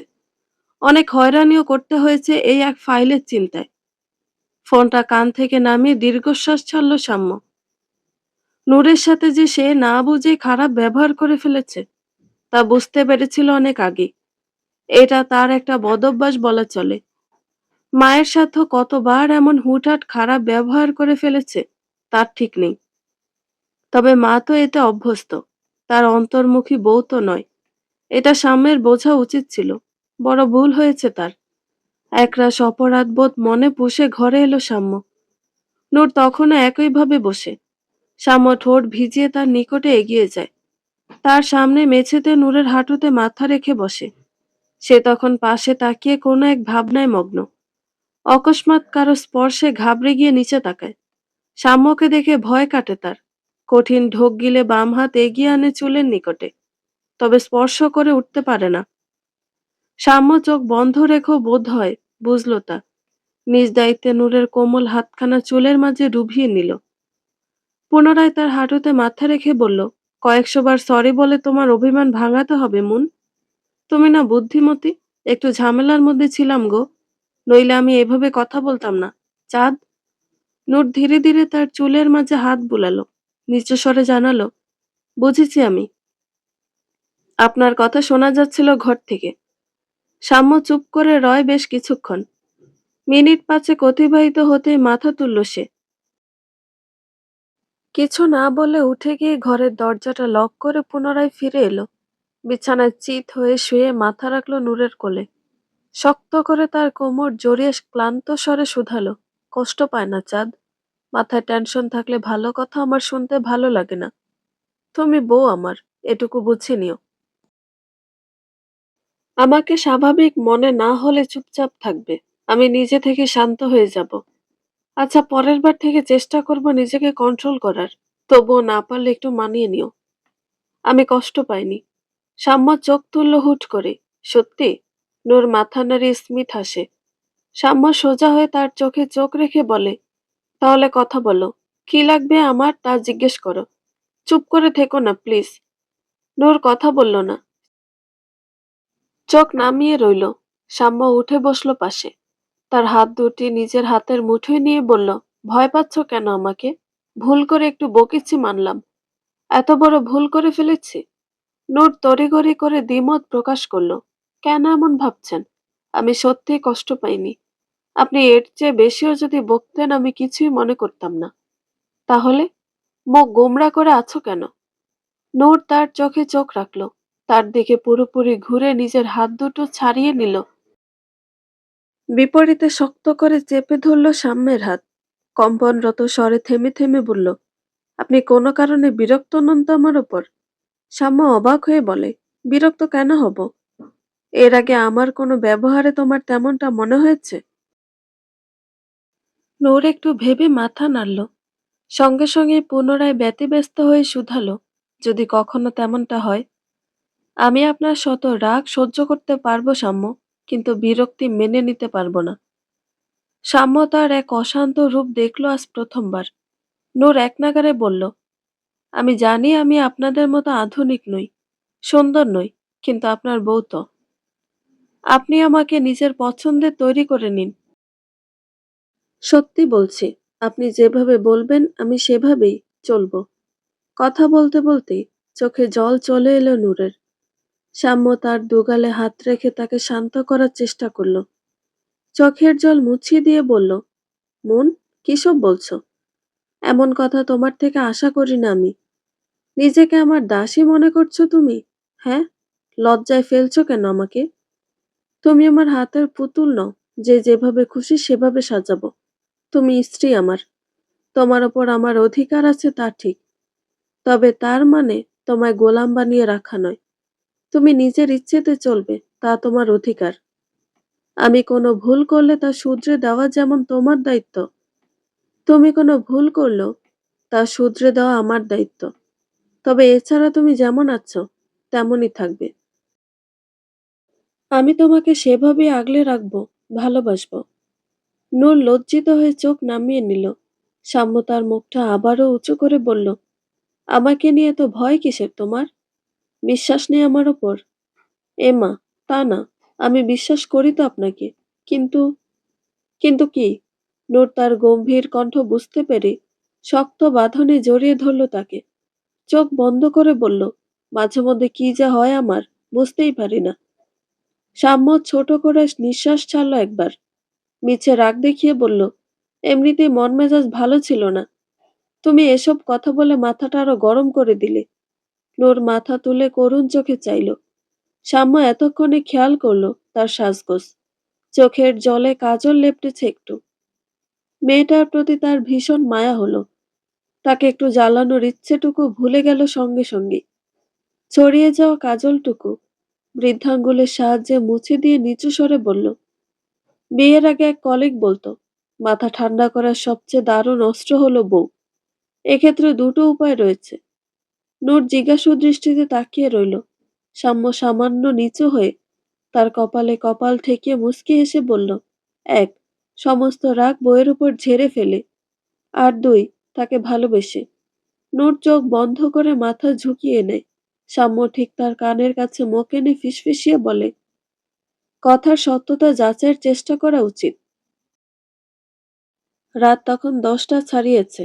সাম্য কাত হয়ে শুয়ে চোখ বন্ধ করে আছে। মেজাজ ঠিক থাকলেও শরীরটা তার আসলেই খারাপ। মুখে বলে না তেমন, তবে কুঁচকানো কপালটা নিশ্চিত করে। নূর তারই পাশে হেলান দিয়ে বসে আছে। কিছুক্ষণ মাথা টিপে দিচ্ছে তো কিছুক্ষণ চুল টেনে দিচ্ছে, ঘাড়ে আলতো হাতে মাসাজ করছে। সাম্য ঘুমোয়নি, একটু ভালো লাগছে বলে চোখ বন্ধ করেছে শুধু। নূর আরো একবার ঘড়িতে সময় দেখে আস্তে করে বলল, শুনছেন? খাবেন না আপনি? অল্প একটু খেয়ে নিন। এসেও কিছু খাননি। খেতে ইচ্ছে করছে না চাঁদ, ঘুমোবো এখন। তুমি খেয়ে আসো যাও। বলা মাত্র নূরের হাতটা কপাল থেকে সরিয়ে আনলো সাম্য। গালের সঙ্গে ঘষে তাতে বার কয়েক চুমু খেয়ে বলল, হয়েছে, আর খেদমত করতে হবে না। এতক্ষণ ধরে হাতটাকে একটুও বিশ্রাম দিচ্ছ না, এরপরে হাত ব্যথা করবে বেগম। অনেক সেবা করেছেন, এবার যান, গিয়ে খেয়ে এসে ঘুমিয়ে পড়ুন। নূর হেসে বলে, মোটেই ব্যথা করবে না হাত। ঠিক আছে, খেয়ে এসো। নূর হাতটা পুনরায় তার চুলে ডুবিয়ে বলল, না, খেতে ইচ্ছে করছে না। সাম্য এতক্ষণে চোখ খুলল, জিজ্ঞেস করল, কেন? এমনি, আপনি ঘুমোবেন তাই না? আমি লাইট নিভিয়ে দিই, দাঁড়ান। হাত ধরে তাকে থামিয়ে দিল সাম্য। নিজে একটু উঠে মাথার কাছে থাকা সুইচ বন্ধ করে দিল। অতঃপর নূরকে টেনে শুইয়ে দিয়ে নিজে তার বুকে মাথা রেখে আষ্টে পৃষ্ঠে জড়িয়ে রইল তাকে, যেন সে বোঝাতে চায়, আমায় নিয়ে ভয় পেও না প্রিয়, আমি তোমারই আছি এবং থাকবো। অ্যালার্ম না দিলেও নূরের ঘুম ভেঙে গেল 3:30টার দিকে। সাম্য তখনও গভীর ঘুমে মগ্ন। নূর ফোনে সময়টা দেখে ভাবল, শাম্যকে ডাকবে কিনা। বহু জল্পনা কল্পনা শেষে আলতো করে মাথায় হাত বুলিয়ে সে ডাকলো শাম্যকে। এই যে। শাম্যের ঘুম পাতলা। এইটুকু ডাকেই সে ঘুম ঘুম কণ্ঠে সাড়া দিল। হু। বলেছিলেন না আজ রোজা রাখবেন? প্রায় 4টা বাজে। উঠলে এখনই উঠতে হয়। শাম্য আড়মোড়া ভেঙে ধীরে ধীরে চোখ খুলল। লম্বা নিঃশ্বাস টেনে চট করে উঠে বসল। নূরও তার সঙ্গে উঠে বলল, শরীর ভালো না লাগলে থাক। শাম্য বাম হাতের সাহায্যে লাইটটা জ্বালিয়ে চশমা চোখে দিল। স্মিত এসে জানালো, ঠিক আছে, তুমি খাবার আনতে থাকো টেবিলে, আমি আসছি। আচ্ছা, বলে উঠে গেল নূর। শাম্যর সঙ্গে সেও অল্প করে খেল। শাম্য মাঝে মধ্যে রোজা রাখে। নূরকে কখনো বলেনি অবশ্য, সেও নিজে থেকে রাখে। সেহরি শেষে তারা তাহাজ্জুদের নামাজে দাঁড়ালো। এটা এখন নিত্যদিনের অভ্যাস। শাম্য আগে উঠলে সে নূরকে ডেকে দেয়। নূর আগে উঠলে সে শাম্যকে ডেকে দেয়। ফজরের সময় হতে আরো কিছুটা সময় বাকি। দুজনে তাই জায়নামাজে বসেছিল। শাম্য সামনে, তার পাশে একটু পিছনে নূর। তসবি পড়ার এক সময় মাথাটা একটু ঘুরে উঠল নূরের। চোখের সামনে অন্ধকার দেখায় সামনে ঝুঁকে কপাল ঠেকালো শাম্যের কাঁধের কাছে। শাম্য অমনি পেছন ফিরে ডাকলো তাকে। তার পাশে বসে এক হাতে বুকের মাঝে জড়িয়ে নিল অর্ধাঙ্গিনীকে। চিন্তিত স্বরে জিজ্ঞেস করলো, মন, কি হয়েছে, ঠিক আছো? নূর ধীরে ধীরে মাথা সোজা করতে চাইল, তবে সক্ষম হলো না। ফলশ্রুতিতে সাম্যের বুকে মাথা রেখে ক্ষীণ স্বরে বলল, চিন্তা করবেন না। তাদের পাশে বিছানার উপরেই একটা পানির বোতল রাখা ছিল। সাম্য অন্য হাতে বোতলটা এনে একটু করে পানি খাওয়ালো নূরকে। বেশ সময় নিয়ে স্বাভাবিক হলো নূর। আর চোখে সাম্যের দিকে তাকাতেই লক্ষ্য করল, সাম্য তার দিকে সূক্ষ্ম চোখে তাকিয়ে আছে। নূর চোখ সরিয়ে নিতে মৃদুস্বরে ডাকল, মন। নূর তাকায় না। সাম্য এক হাত তার গালে রেখে নিজের দিকে মুখ ঘুরিয়ে এনে বলে, is there any good news for me? নূর তার কাঁধে মাথা রেখে মুচকি হাসতেই তার উত্তরে নিশ্চিত হয় সাম্য। চোখ বন্ধ করে দুহাত উঁচিয়ে প্রথমে হাসি মুখে বলে, শুকর আলহামদুলিল্লাহ। এরপরেই নূরের লাজুক মুখখানা দুহাতের মাঝে এনে সন্তর্পণে ঠোঁট ছোঁয়ায় তার কপালে। নিজে কিছুটা আফসোসের স্বরেই বলে, তুমি আমায় এত ভালো একটা খবর দিলে, আর আমি কিনা আজই। সরি চাঁদ, কথা দিচ্ছি এরপর কখনো এমন ভুল করব না, যতই ঝামেলায় থাকি না কেন। নূরের হাত দুটি উঁচু করে তার পিঠে আবারও ওষ্ঠ ছোঁয়ায় সাম্য। চোখের সঙ্গে হাত দুটো চেপে ধরে বলে, অনেক অনেক ধন্যবাদ চাঁদ। নূর মন ভরে দেখল তার চোখে মুখে থাকা আনন্দের রেশটুকু। যেদিন নূর অনেক দ্বিধাদ্বন্দ্ব কাটিয়ে বলেছিল সে একটা বাচ্চা চায়, সাম্য সেদিনও অনেক খুশি হয়েছিল। কোনো প্রশ্ন না করে কেবল বলেছিল, আল্লাহ চাইলে আসুক। আজ নূরের নিজেকে খুব ভাগ্যবতী মনে হলো। একদিন আগ অব্দি মনে পুষে রাখা ভয় সাম্য আজ কাটিয়ে দিল। নূরও তার দিকে এক দৃষ্টে চেয়ে কেবল একটা কথাই বলল আজ, আল্লাহ আমাকে একটা ছেলে দিক সাম্য, ঠিক আপনার মতো হোক সে, যেন আমি মা হিসেবে গর্ববোধ করতে পারি। গত কয়েকদিনে গম্ভীর প্রকৃতির শামীমা শাহমাত এর এক নতুন রূপের সঙ্গে পরিচিত হলো নূর। বাড়িতে বাচ্চা আসার খবর শুনে রীতিমতো পুরো মহল্লায় মিষ্টি বিলিয়েছেন তিনি। যেই ননদ আজ অব্দি নূরের সঙ্গে একটু ভালো করে কথা অব্দি বলেনি, সেই ননদ ফুফি হবার সংবাদ শুনে কত আনন্দিত। নূরকে একের পর এক পরামর্শ দিচ্ছে। গুগলে এই সেই নাম দেখে তা এসে ভাই ভাবিকে বলছে। সাম্যর থেকে শুনেছে নূর, এবাড়ির সবাই বাচ্চা ভীষণ ভালোবাসে। সবচেয়ে বেশি ভালোবাসতেন সাম্যের বাবা। সব থেকে তারা মেনে নিয়েছিল কেবল প্রীতমের কারণে।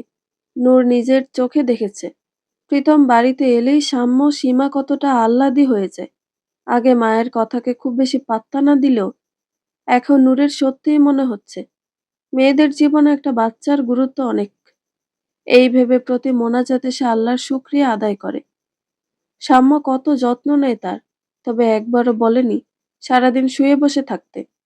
শামীমাও তাকে কাজ করতে বাধা দেননি। সমাজে দু ধরনের বিষয় ঘটতে দেখা যায় অনেক ক্ষেত্রে।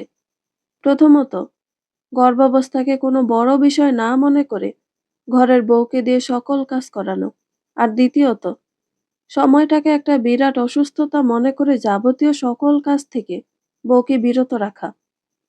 যত্ন বলতে তারা এটাকেই বোঝে। কোনো কাজ করতে না দিয়ে সারাদিন শুয়ে বসে রাখা। তবে প্রকৃতপক্ষে বিষয়টা তেমন নয়। গর্ভাবস্থা কোনো আহামরি রোগ যেমন নয়, তেমনি একেবারে স্বাভাবিক সময়ও নয়।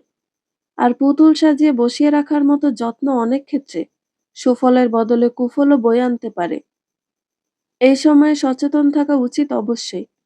তবে সচেতন থেকে স্বাভাবিকভাবেই জীবনযাপন করা যায়। এতে করে মায়ের ক্ষতি নয়, বরং মানসিক এবং শারীরিক স্বাস্থ্য ভালো থাকে। শ্যাম সময় নিয়ে বেশ সুন্দর করে বুঝিয়েছে নূরকে, সে কোনো অসুস্থ রোগী নয়। এই সময়টা তার জন্য বিশেষ। সে এই সময়টাকে সুন্দরভাবে উপভোগের চেষ্টা করুক। শামীমা আগেও কখনো নূরকে খুব বেশি খাটায়নি, এখনো খাটায় না। রান্নাটা নূরই করে। শামীমা এগিয়ে দেন সবকিছু। শরীর খারাপ লাগলে বিশ্রাম নিতে বলেন নূরকে। ঠিকভাবে খাবার দাবার খেতে বলেন। ব্যাস, এইটুকুই তো নূরের জন্য অনেক কিছু। এই যেমন সন্ধ্যাবেলা শামীমা নিজে থেকে দুধ ডিম সিদ্ধ হাজির করলেন নূরের সামনে। দুধ দেখে গা গুলি উঠল নূরের। আমতা আমতা করে বলল, দুধটা না খাই আম্মা, না হয় পরে খেয়ে নেব, আমার ভালো লাগে না ওটা। শামীমা রাগ করলেন না, বুঝিয়েই বললেন, ইচ্ছা করবে না, তাও কষ্ট করে খেতে হয়, আমরাও খেয়েছি। দুধ আর ডিমের সাদা অংশ খাবে বেশি বেশি, এতে বাচ্চা সুন্দর হয়। নূর একটু চমকে ছিল তার কথা শুনে। এই কথা তো তার মাথাতেও আসেনি এর পূর্বে। সে কালো, তাই বলে কি তার বাচ্চাও কালো হবে? তবে সাম্য তো ফর্সা, তাতেই বা কি? তারা কি সুন্দর ফর্সা বাচ্চার আশায় আছেন? বাচ্চা কালো হলে বুঝি তাকে ভালোবাসবে না? আজ অব্দি নূর শুনে এসেছে অধিকাংশ পরিবার ছেলে বাচ্চা চায়। তবে শামীমা, সীমা, সাম্য তাদের আচরণে তেমন চাহিদা প্রকাশ পায়নি। সীমা বরং ছেলের তুলনায় মেয়ের নাম দেখছে বেশি। নূরকে কিছুটা চিন্তিত হতে দেখা যায় রাতে। সাম্য তা খাবার সময়ও খেয়াল করেছিল, তবে প্রশ্ন করেনি। নূর মুখ খুলল ঘরের লাইট নেভানোর পর। দুজনে তখন পাশাপাশি হ্যাটবোর্ডে হেলান দিয়ে বসেছিল। সাম্য হাতে ফোন নিয়ে কিছু একটা করছে। নূর তাকে জিজ্ঞেস করল, আচ্ছা আপনার কি মনে হয়, আমাদের বাচ্চা সাদা হবে নাকি কালো? সাম্য কপালে গাঢ় ভাঁজ টেনে তাকালো। ফোনটা রেখে বলল, এগুলো কেমন প্রশ্ন? আল্লাহ যেমন চাইবেন তেমন হবে। আম্মা কি কোনোভাবে কালো বাচ্চা অপছন্দ করেন? তোমায় কিছু বলেছে? নূর মাথা নুয়ে বলে, সেভাবে বলেনি, কিন্তু বেশি বেশি দুধ ডিম খেতে বলল, তাতে নাকি বাচ্চা সুন্দর হয়। সাম্য হেসে উঠল ক্ষীণ স্বরে। নূরের দিকে তাকিয়ে বলল, তুমি এসবে বিশ্বাস করো নাকি? না, তা করি না, কিন্তু। একটু থেমে নূর বলল, বাবু কালো হলে কি আম্মা অখুশি হবেন? সাম্য বালিশে কনুই নিয়ে হাতের ওপর ভর দিয়ে শুয়ে বলল, তা তো জুনিয়র আসলে বোঝা যাবে। তার আগে আমি কি করে জানবো বলো? নূর মুখ ভার করে বলে, আপনি সবসময় এত সহজভাবে নেন কি করে? সাম্য ছোট করে দম ছাড়ে। মুখে হাসি রেখে বলে, বেশ, সত্যি কথাই বলি। আমার দাদি কালো মানুষ পছন্দ করতেন না, একেবারেই না। তার সব ছেলে মেয়ে উজ্জ্বল বর্ণের, এই নিয়ে ভীষণ গর্ব ছিল তার। আম্মার ক্ষেত্রে বিষয়টা ততটা জটিল না। তবে শাশুড়ির সঙ্গে থেকে তার ছোঁয়া পেয়েছে একটু হলেও। এগুলো এক প্রকার বদভ্যাস। মাথার মধ্যে একটা চিন্তা ঢুকিয়ে নিয়েছে, ফর্সা মানেই সুন্দর। নিজে তো নাতি নাতনির বেলাতে এমন ভাববেন কিনা তা আমার অজানা। এটা সময় বলে দেবে। নূর খানিকক্ষণ নীরব থেকে শুয়ে পড়ে। সাম্যের নিকটে গিয়ে তার বুকে আঁকিবুকি করে বলে, আর আপনি? আমি কি? নূর চোখ তুলে চাইল তার পানে। জিজ্ঞেস করল, আপনার বংশের সকলেই ফর্সা। বাবু যদি কালো হয় সেটা হয়তো আমার দিক থেকেই। আপনি কি এতে অসন্তুষ্ট হবেন? সাম্য পুনরায় হাসল তার প্রশ্নে। আমার দায়িত্ব তাকে একজন ভালো মানুষ হিসেবে তৈরি করা। যদি তাতে ব্যর্থ হই, তবেই আমি অসন্তুষ্ট হব। এছাড়া আর কোনো কারণেই নয়। হোক সে দুধের মতো ফর্সা, কিংবা কুসকুসে কালো, সে আমার রক্ত, আমারই সন্তান। কি হবে, কেমন হবে সেসব ভাবনা বাদ দাও। এতে আল্লাহ অসন্তুষ্ট হন। সে যেমনই হোক, যেন সুস্থ সবলভাবে আমাদের মাঝে আসতে পারে সেই দোয়া করো। একটু থেমেই সাম্য পুনরায় বলল, এখন ঘুমাও। নূর বিস্তর হেসে সাম্যের চোখে চোখ রাখল। বলল, আমি বলছি শুনুন, আপনি খুব ভালো বাবা হবেন, ইনশাআল্লাহ। নূরের গর্ভাবস্থা ৪ মাস পেরিয়েছে। চিকন গড়নের শরীর হয়, খুব বেশি লক্ষ্য না করলে কিছুই বোঝা যায় না এখনো। সাম্য রোজকার ন্যায় সন্ধ্যাতে ফিরল বাড়িতে। নূরে গিয়ে দরজা খুলে সালাম দিল তাকে। সাম্য ঘরে যেতে নূর পিছু পিছু পানি নিয়ে এগিয়ে যায়। পানির গ্লাসটা তার হাতে দিয়ে বলে, একটা গুরুত্বপূর্ণ কথা আছে, বলি। সাম্য পানিটা খেলো। গ্লাসটা পাশে রেখে বলল, ফ্রেশ হয়ে আসি। নূর তার পাশে বসলো। বিরোধিতা করে বলল, না, এখনই। আচ্ছা বলেন। সাম্য মনোযোগী শ্রোতার ন্যায় গালে হাত রেখে বসল। নূর কিছুটা সময় আঙ্গুলে আঁচল পেঁচিয়ে শেষমেশ বলল, আমি পড়াশোনা করতে চাই। হো, মাধ্যমিক পাশ করেছি আমি, এরপর কলেজেও পড়তে চাই। নূর পুরো কথাটাই চোখ নামিয়ে বলেছে। সাম্যের মাঝে অবাক হওয়ার বিন্দুমাত্র রেশ দেখা দিল না। সে হাত থেকে ঘড়িটা খুলে রেখে বলল, আম্মা সীমা কেউ কিছু বলেছে নাকি? নূর চাইল সাম্যের দিকে, স্থির কণ্ঠে শুধালো, কেউ কিচ্ছু বলেনি। আমি নিজে থেকে, নিজের মন থেকে বলেছি। এই চিন্তার কারণ? স্মিথ এসে বলল সাম্য। নূর তপ্ত শ্বাস ছেড়ে তার নিকটে এগিয়ে আসে। শান্ত স্বরে বলে, আমি চাই না আমার বাচ্চাকে কখনো তার মায়ের জন্য কারো থেকে কটূক্তির শিকার হতে হোক। কেউ ওর মাকে অশিক্ষিত বলুক, তা আমি চাই না। শুধু বাচ্চার জন্য, নিজের জন্য। সাম্য লম্বা শ্বাস টেনে হাসি প্রশস্ত করল। এক হাতে নূরের কাঁধ জড়িয়ে তাতে মাথা রাখল সে। বলল, জানো, আমি তোমাকে আজ অব্দি কেন পড়াশোনা নিয়ে একটা কথাও বলিনি? কেন? আমি চেয়েছি তুমি নিজে থেকে বলো। চাইনি তুমি কখনো একবারের জন্য মনে করো আমি তোমার উপর কিছু জোর করে চাপিয়ে দিতে চাইছি। তাই বলিনি। বলে মাথা তুলল সাম্য। নূর তার দিকে তাকিয়ে জানতে চায়, তার মানে আপনি চান আমি পড়াশোনা করি? আলবাত চাই। প্রতিটা মানুষের জন্য পড়াশোনা জানাটা জরুরি।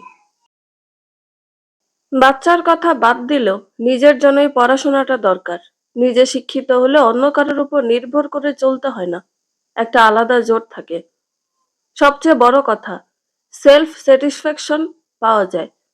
পড়াশোনা জানলেও যে চাকরি করতে হবে তেমনটা নয়। এটা নিজস্ব ব্যাপার।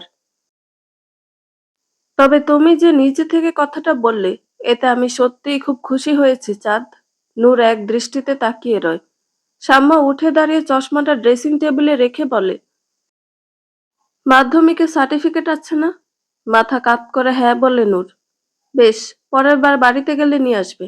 এখন থাক, বাবু হওয়ার পরই একেবারে ভর্তি হবে কলেজে।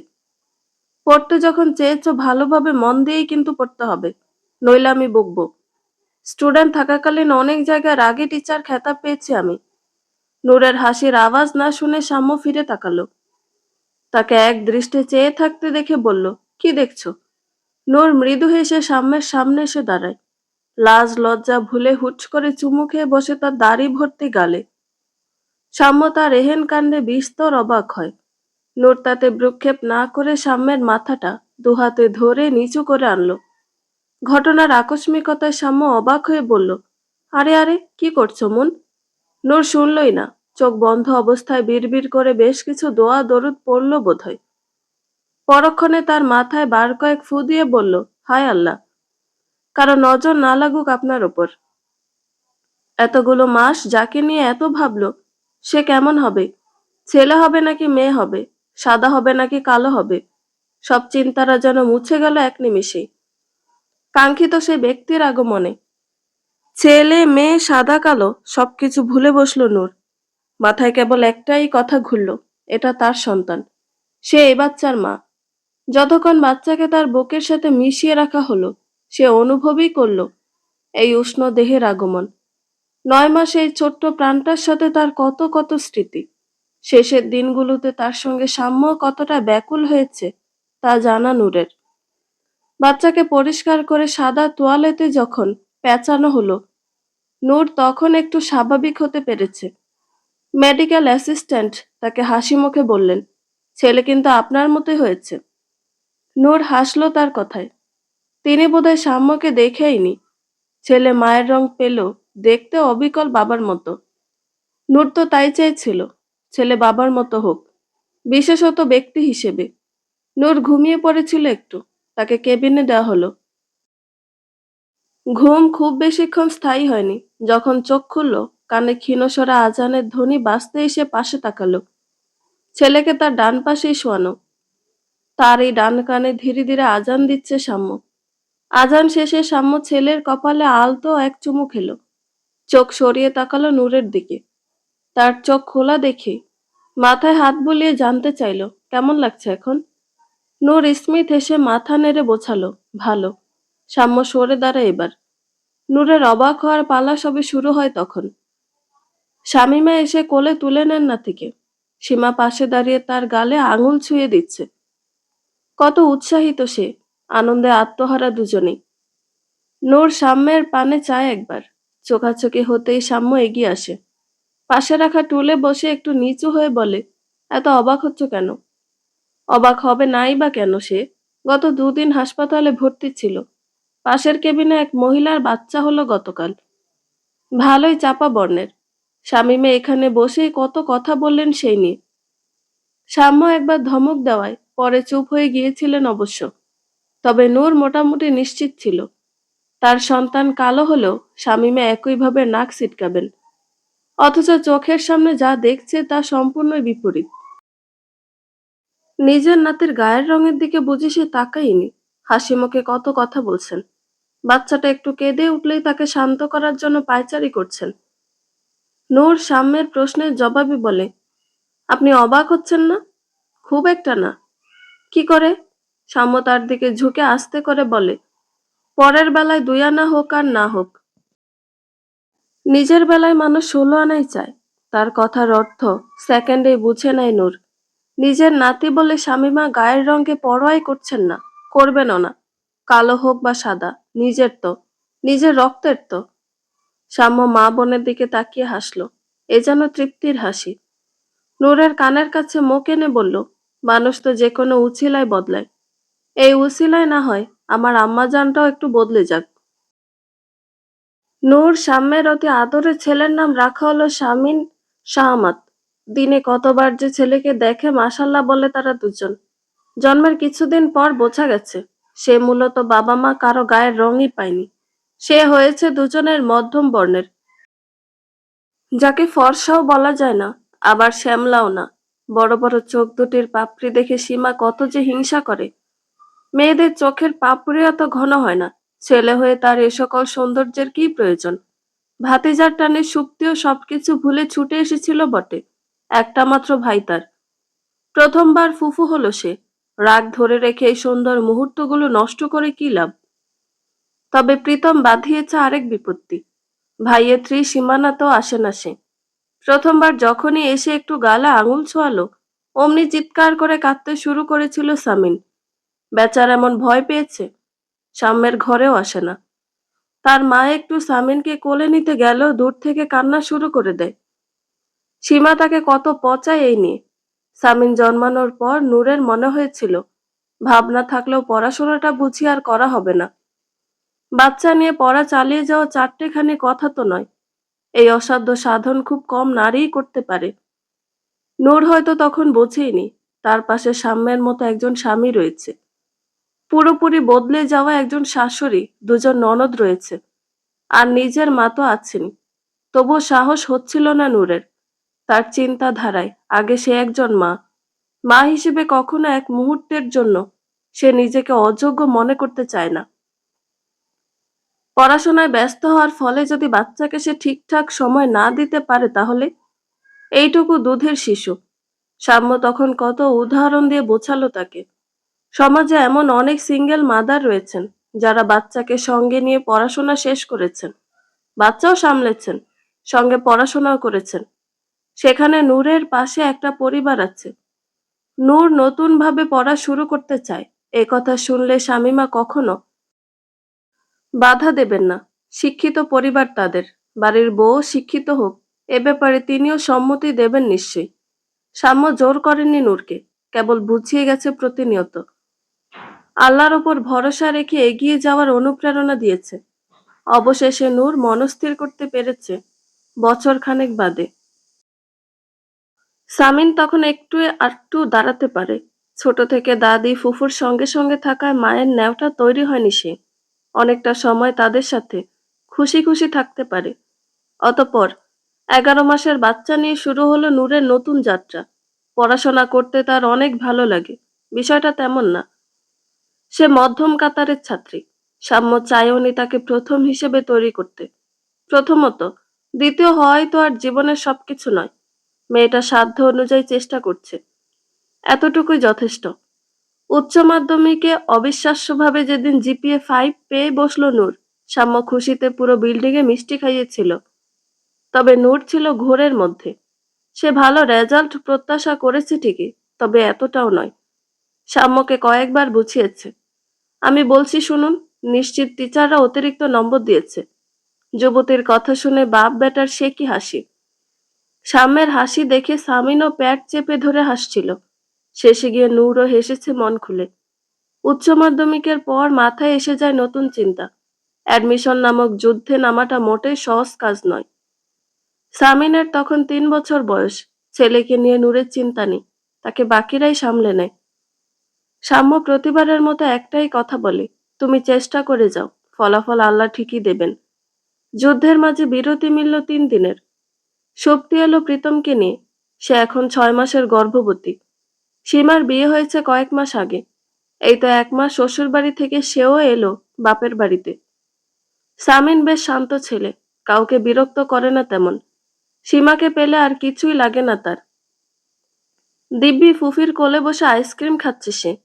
সুপ্তি তার গালা আদর করে নূরের উদ্দেশ্যে বলে, সামিনটা কিন্তু বড় হয়ে যাচ্ছে ভাবি, নতুন কিছু ভাবো। সীমাও তাল মিলিয়ে সামিনের গাল টেনে দিয়ে বলে, হ্যাঁ। সামিন বলো, আমাদের একটা সৈমি চাই। জমি চাই? তার কথায় হাসতে লাগলো সকলে। নূর গালে হাত ঠেকিয়ে বলে, আপাতত যুদ্ধক্ষেত্রে আছি, কিচ্ছু ভাবার অবকাশ নেই। তবে হ্যাঁ, এই ঝামেলাটা যাক, তারপর ভেবে দেখব। সীমা সামিনের গালে আরো আদর দিয়ে বলে, অর্থাৎ আমাদের সামিন বড় ভাইয়াও হয়ে যেতে পারে। অবশ্যই, 2টি সন্তানের বেশি নয়, একটি হলে ভালো হয়। ওসব স্লোগান আমি মানি না ভাই। আমার বড় পরিবার ভীষণ পছন্দ।